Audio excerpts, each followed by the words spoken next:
Someone just spoke to you, in front of everyone, face, like you were nothing.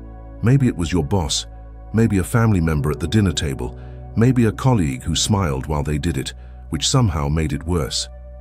And now, two voices are fighting inside you. One says, say something back, don't let them get away with it.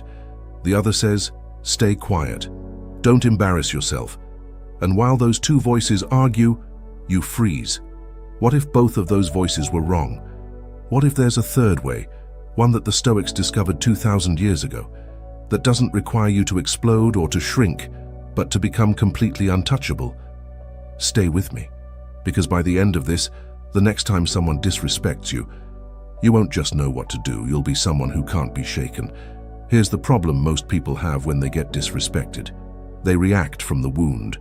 Someone says something cutting, and before a single rational thought fires, the body is already in fight or flight.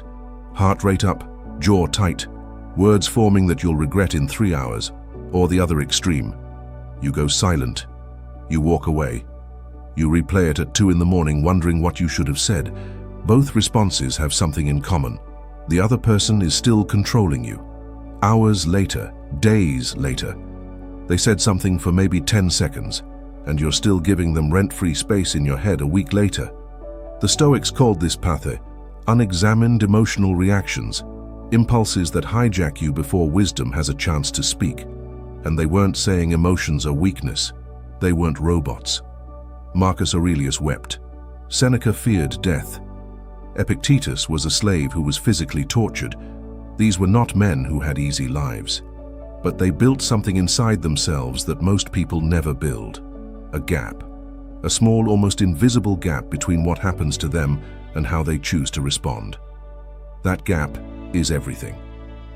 Today we're going to look at 4 principles the Stoics used, not as theory, not as philosophy homework, but as tools, real tools, the kind you can pick up Monday morning when someone at work treats you like you're invisible. Let's go. Stoic principle, the dichotomy of control. Imagine a man named David. He's 54 years old and has spent the last 19 years working for the same company. He thought experience would earn respect, but one meeting changed everything. David knows this business better than almost anyone in the building. He's seen managers come and go. He trained half the people on his floor. And yet, last Tuesday, in a department meeting with 12 people in the room, his new manager, 32 years old and 3 months into the job, interrupted him mid-sentence. David, I think we've heard enough of the old way of doing things. Laughter. A few uncomfortable smiles. Someone looking at their phone to avoid the moment. David felt it land somewhere deep, not just embarrassment, something closer to erasure. Like 19 years had just been waved away with one sentence. That night, he drove home in silence. He didn't eat dinner. He sat in his armchair and ran the scene on loop. What should I have said? Should I have pushed back? Should I have laughed it off? Should I go to HR? Should I quit? Now let's pause David's story for a moment. Because what David is experiencing, this loop, this mental replay, the Stoics had a precise name for it. They called it giving assent to a false impression. Marcus Aurelius wrote in his private journal, a journal he never intended anyone to read, these words: "You have power over your mind, not outside events. Realize this, and you will find strength." Notice what he didn't say. He didn't say, "You have power over how people treat you." He didn't say, "You can control what others think of you." He said, "Your mind. That's the territory. That's the only land you actually own." Marcus Aurelius was the most powerful man in the known world, Emperor of Rome, and people disrespected him constantly. Senators mocked him behind closed doors. Generals questioned his decisions. His own co-emperor undermined him publicly. He could have had any of them executed. That was literally within his power. But he didn't. Not because he was weak, because he understood something that took him years to learn. Responding from injury makes you a slave to whoever injured you. He wrote to himself, again in private, not performing wisdom for anyone. The best revenge is to be unlike him who performed the injustice. Let that settle. The best revenge is to become unlike them, not to out-argue them, not to humiliate them back, not to win the moment, to become a different kind of person entirely. Now, here's what David eventually did, not that night. A few days later, once the heat had cooled, he asked himself a question that a Stoic friend might have given him. What is actually in my control here? Not, how do I make my manager regret that? Not, how do I get people to see my value? But, what do I actually control? He controlled how he showed up the next day. He controlled the quality of his work. He controlled whether he let one dismissive comment rewrite 19 years of self-worth. And here's what happened, not dramatically, not in a movie moment, but quietly over the next few weeks. David stopped performing for his manager's approval. He started doing his work for the work itself, and something shifted in the room. People noticed, not because David announced anything, but because there is something unmistakable about a person who has stopped needing your validation. The next time someone disrespects you, and before you react, before you retreat, ask yourself this one question: is what's upsetting me something I control or something I don't? If you don't control it, their words, their tone, their opinion of you, then giving it your emotional energy is like trying to stop rain with your hands. You can't stop the rain, but you can decide not to stand in it. Stoic Principle 2, Amor Fati. Love what happens now. Meet Karen. She's 61 years old, a woman who has raised 3 children, built a small business from nothing, buried her mother, and rebuilt her life after a divorce that almost broke her. She is not a fragile woman, but there is one place that still gets to her: her sister's kitchen table. Her sister has a talent, a particular gift, really, for saying things that sound almost like compliments, but land like criticism. "Oh, Karen, you look good. You've clearly stopped stressing about your weight. You've done so well with that little shop of yours. It's sweet. It's amazing you managed all that. I couldn't have done it without support." And Karen always leaves that kitchen feeling smaller than when she arrived, not because her sister is powerful, but because Karen is still waiting for her sister's version of events to stop mattering. Now let's travel back, not to Rome this time, but to ancient Corinth, to a marketplace, and to a man surrounded by people trying to break him. Epictetus was born a slave. He was owned by a man named Epictetus, a freedman who had become powerful in Nero's court. Not a kind man. One day his master decided to twist Epictetus's leg for no reason beyond cruelty, a demonstration of power over a man who owned nothing, not even his own body. Epictetus said calmly, "If you continue, you will break it." The master continued. The leg broke, and Epictetus said without rage, without tears, "Did I not tell you that you would break it?" This is not a story about being passive. This is a story about a man who had found something inside himself that no one, not a cruel master, not an emperor, not physical pain, could reach. He later wrote what would become one of the most important sentences in Western philosophy. Men are disturbed not by the things which happen, but by the opinions about the things. Read that again slowly. Men are disturbed not by the things which happen, but by the opinions about the things. Karen's sister's words, objectively, are just sound waves. Air moving. They have no power except the power Karen's own mind assigns them. Now, I want to be careful here, because this is the part where Stoicism gets misread. The Stoics were not saying, pretend it doesn't hurt. They were not saying, be a robot, feel nothing. Epictetus felt pain when his leg broke. He acknowledged it. What he refused to do was let the pain, physical or emotional, become the final word on his condition. What if Karen tried something different? Not suppression, not fake positivity, but honest examination. Why does this hurt? Not, how do I make my sister stop? Because that's not in her control. But, what belief of mine is getting activated when she speaks like that? And here's what Karen found. When she sat honestly with it, she still wanted her sister's approval.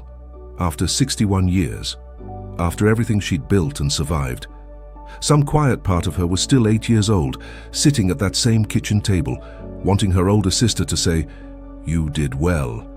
And her sister, for her own unexamined reasons, could never give that. That's not Karen's failure, that's just a fact.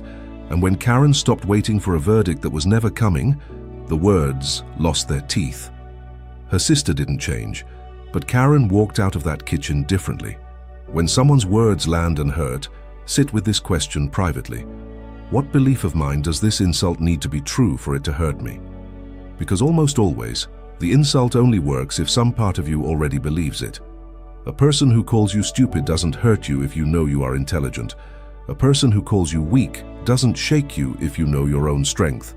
Find the belief, examine it honestly, and decide, with your rational mind, not your wounded pride, whether that belief deserves to run your life. Stoic Principle 3, Premeditatio Malorum. The pause. Consider a man named James. He's 47 years old, a nurse of 22 years who has held people's hands as they died, worked shifts so long that the concept of time became abstract, and given more of himself to his patients than most people give to anything in their lives. He is, in the truest sense of the word, essential. But you'd never know it from the way his new department head speaks to him. Last week, at handover, in front of the whole team, the physician said, "James, this isn't a hotel. The patient doesn't need to be comfortable. They need to be treated." It was a throwaway comment. The doctor had already moved on before it landed, but the team heard it. And James, whose entire professional identity is built on the belief that comfort is part of treatment, felt something hot rise in his chest. He said nothing, not because he was afraid, because he had learned, over 22 hard years, that the most powerful response is often the one that doesn't come immediately. Now, let's go to ancient Rome, to a Senate chamber where a man is being publicly ridiculed and choosing not to flinch. Cato the Younger was known for one thing above all else in Roman political life. He could not be bought, he could not be intimidated, and he could not be provoked. Julius Caesar, who feared almost no one, feared Cato's composure more than he feared his opponent's armies. Because Cato had mastered something terrifying to a power-hungry man, he didn't need Caesar's approval, or Caesar's fear, or Caesar's anything. When Caesar's allies publicly mocked Cato in the Senate, calling him a relic, a fool, a man of a dead age, Cato's response was not silence born of weakness. It was silence born of complete conviction. He knew something they didn't, that the person who reacts first loses first. Seneca, who watched power corrupt men all around him while serving in Nero's court, wrote in one of his letters, "Retire into yourself as much as you can. Associate with those who will make a better man of you." And elsewhere, "It is not that I am brave, but that I know which things are worth fighting for." James waited. After the handover ended, after the doctor had moved to his next task, James sent a brief professional message requesting a private meeting.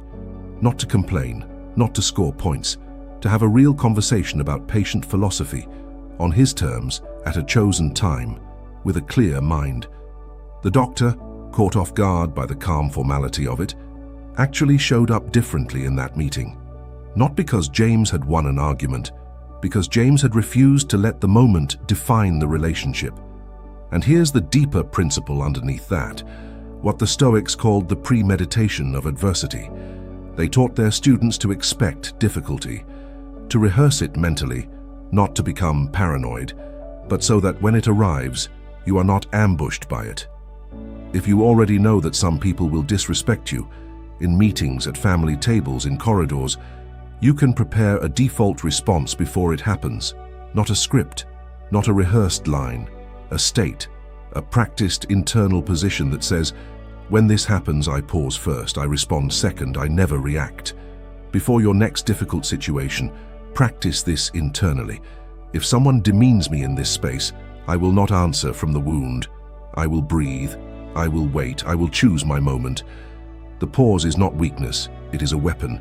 Every time you pause instead of react, you are demonstrating something the other person cannot fake. Self-governance. And people, even difficult people, feel that, even if they never say so. Stoic Principle 4, Sympathia, common humanity.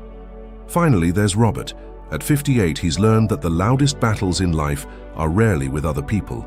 They're with the thoughts we refuse to let go of. He raised his children, built his career, survived things he never talks about.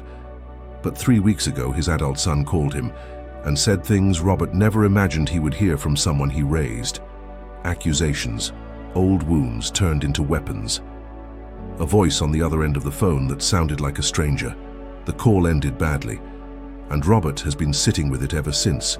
Not with rage, though there was rage, but with something harder to name, a kind of grief. Because you can't really be disrespected by someone who doesn't matter to you. The deeper the wound, the deeper the love that made it possible. Now let's go further back than Rome, to ancient Athens, to a courtroom, and to a man being led toward death, who remained the calmest person in the room. Socrates, who predated the formal Stoics, but was their spiritual ancestor, was sentenced to death by the people of Athens. He was accused of corrupting the youth and impiety, charges that many historians believe were politically motivated. At his trial, he had the opportunity to appeal for mercy, to beg, to perform remorse he didn't feel. He didn't. He told the jury, calmly, almost gently, that he had served Athens faithfully, that what he had done was right, and that if they killed him for it, the loss would be theirs more than his. They sentenced him to death. He drank the hemlock surrounded by his students. His last concern was for them, not for himself. What Socrates understood, and what Marcus Aurelius wrote about repeatedly in his private journals, is a concept the Stoics called sympatheia, the interconnectedness of all human beings. Marcus wrote as a reminder to himself at the beginning of each day, "Begin the morning by saying to thyself, I shall meet with the busybody, the ungrateful, arrogant, deceitful, envious, unsocial." He didn't write this to be cynical.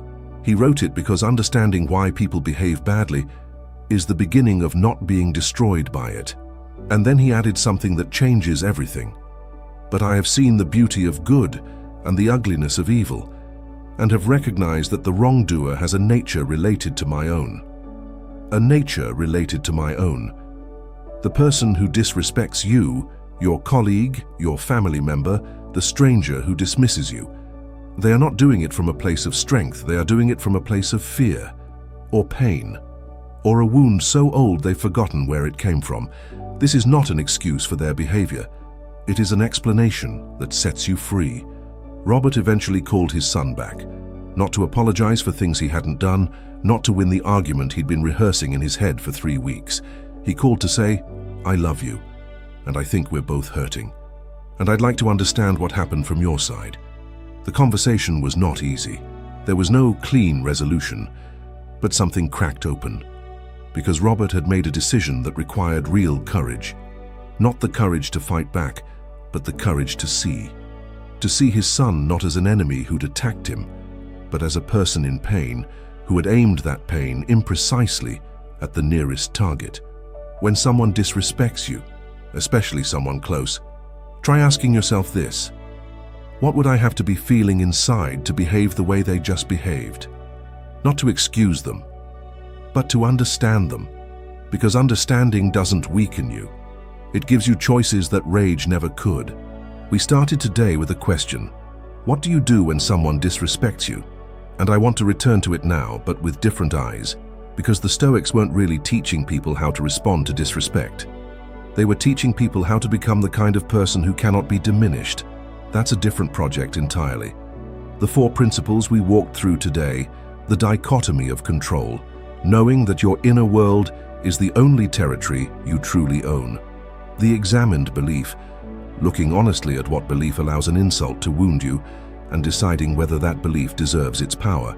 The pause, the practiced, disciplined gap between what happens to you and what you choose to do about it. And sympatheia, the understanding that the person who disrespects you is showing you their wound, not your weakness. Marcus Aurelius, the most powerful man in the world, wrote his meditations alone, not for publication, not for posterity, for himself. He was reminding himself day after day of things that were easy to forget in the noise of power and war and betrayal. He wrote, Waste no more time arguing about what a good man should be. Be one. You cannot control how people treat you. You cannot force the world to recognize your worth. You cannot make the dismissive become appreciative, the cruel become kind, or the small become large.